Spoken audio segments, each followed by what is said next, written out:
दोस्तों, क्या केरल में वाकई भारतीय जनता पार्टी सरकार बना सकती है? क्या वामपंथ और कांग्रेस के बीच की लड़ाई में कोई तीसरा खिलाड़ी गेम बदल सकता है? और क्या अमित शाह का आत्मविश्वास सिर्फ बयान है या इसके पीछे कोई ठोस गणित है?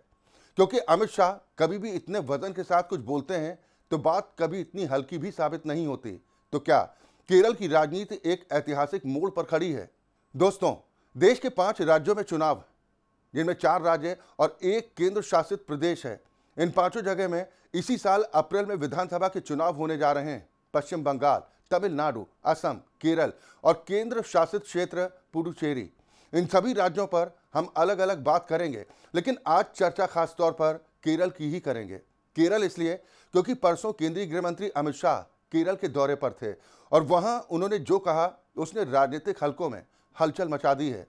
आमतौर पर हर बड़ा नेता अपने कार्यकर्ताओं के सामने आत्मविश्वास से बात करता है, क्योंकि वही आत्मविश्वास कार्यकर्ताओं में उतरता है। लेकिन केरल में अमित शाह ने जो कहा वो साधारण बयान नहीं था। अब तक भारतीय जनता पार्टी केरल में खुद को एक उभरती हुई ताकत के तौर पर पेश करती थी, लेकिन इस बार अमित शाह ने सीधे सीधे कहा कि केरल में भारतीय जनता पार्टी का मुख्यमंत्री बनेगा। ये बात सुनने में ही बहुतों को हजम नहीं हो रही, क्योंकि केरल की राजनीति का इतिहास बिल्कुल साफ है।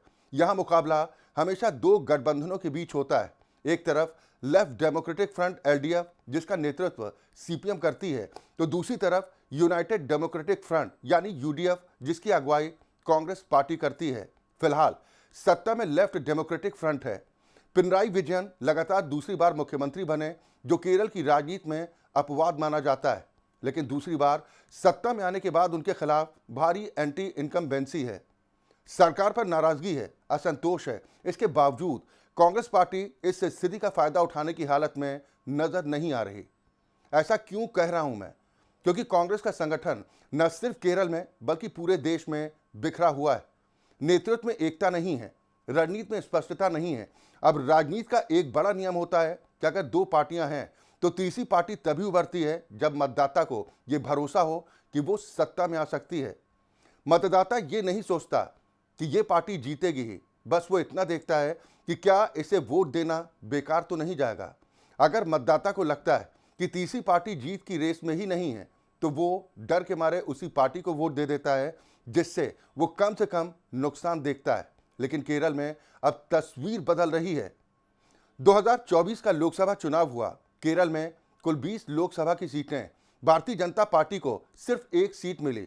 ऊपर से देखने पर यह बड़ी सफलता नहीं लगती, लेकिन गहराई से देखें तो ये ऐतिहासिक है, क्योंकि आज़ादी के बाद पहली बार केरल से बीजेपी का सांसद लोकसभा पहुंचा। इसके बाद हुए स्थानीय निकाय चुनावों में और बड़ा संकेत मिला। तिरुवनंतपुरम म्युनिसिपल कॉरपोरेशन, जहां 4 दशक से ज्यादा समय से सीपीएम का कब्जा था, वहां बीजेपी ने सत्ता हासिल कर ली। यानी बीजेपी को ग्रामीण इलाकों में पंचायत चुनावों में वोट मिले, शहरी इलाकों में स्थानीय निकाय चुनाव में समर्थन मिला, और यहीं से अमित शाह का चुनावी गणित शुरू होता है। अमित शाह ने खुद कहा कि मैं 15 साल की उम्र से चुनावी आंकड़ों का विश्लेषण कर रहा हूं। उन्होंने बताया कि 2011 में केरल में बीजेपी को 11% वोट मिले, 2016 में 16% वोट और 2024 के लोकसभा चुनाव में लगभग 20% वोट हासिल हुए। अमित शाह का दावा है कि अगर किसी राज्य में कोई पार्टी 20% वोट तक पहुंच जाती है तो 20 से 40% तक पहुंचने में ज्यादा वक्त नहीं लगता। और अमित शाह शायद सही भी कह रहे हैं दोस्तों, क्योंकि 20% आसानी से तैयार कर सकता है। दोस्तों, उनका संकेत साफ था कि 2026 के विधानसभा चुनाव में बीजेपी 40% वोट शेयर तक पहुंच सकती है। सुनने में यह बात आज भी आपको अविश्वसनीय लग सकती है, लेकिन अमित शाह का भरोसा हवा में नहीं। वो उदाहरण देते हैं।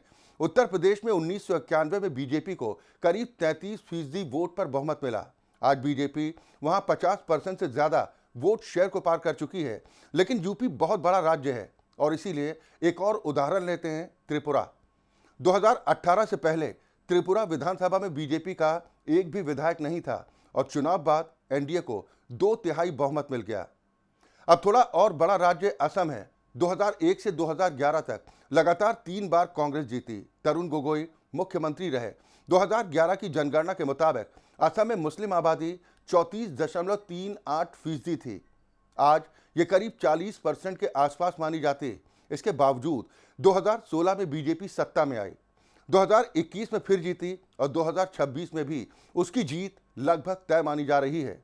2011 में असम में बीजेपी को सिर्फ 16.1% वोट मिला था।